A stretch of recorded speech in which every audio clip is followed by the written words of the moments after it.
weather is one of the most important components, if not the most important factor in successfully accomplishing these missions.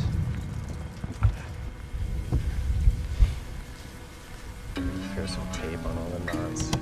On the island of New Britain, you actually have 2 wet seasons and 2 dry seasons that alternate.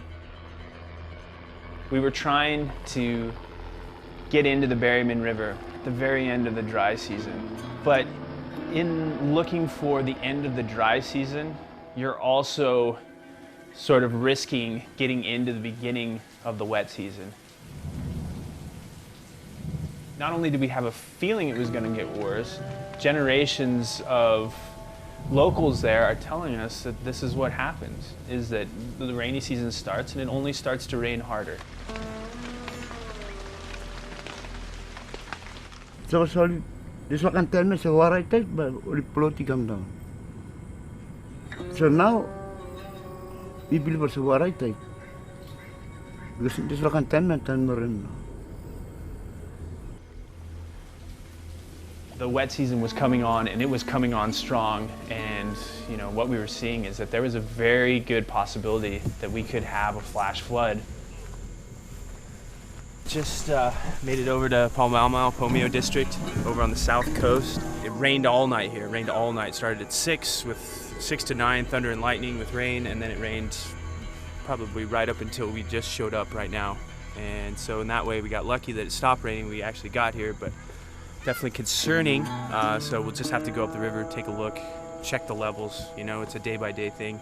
If the levels change too much, it's probably it's definitely a no-go in that way. So.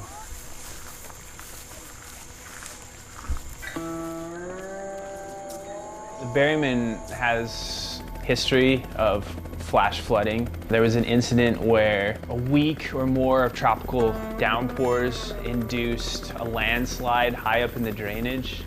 And at some point that landslide burst and actually washed away some of the villages on the lower portion of the river.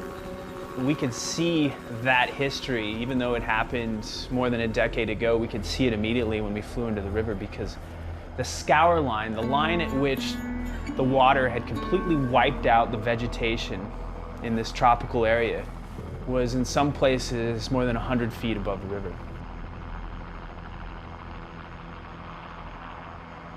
The history was there for us. The locals were telling us that it happens, that sometimes it rains that much. I mean, this is one of the rainiest places on Earth. It can, on average, rain more than 300 up to 400 inches a year. That was such a gnarly rainstorm. So you could sit one of those out or 2 of those out. But if it did that for 2 days. I mean, if it's just gonna go like this, and then tomorrow it's gonna be torrential rain again, Yeah. then we're done. Then we're done. Then we're almost done,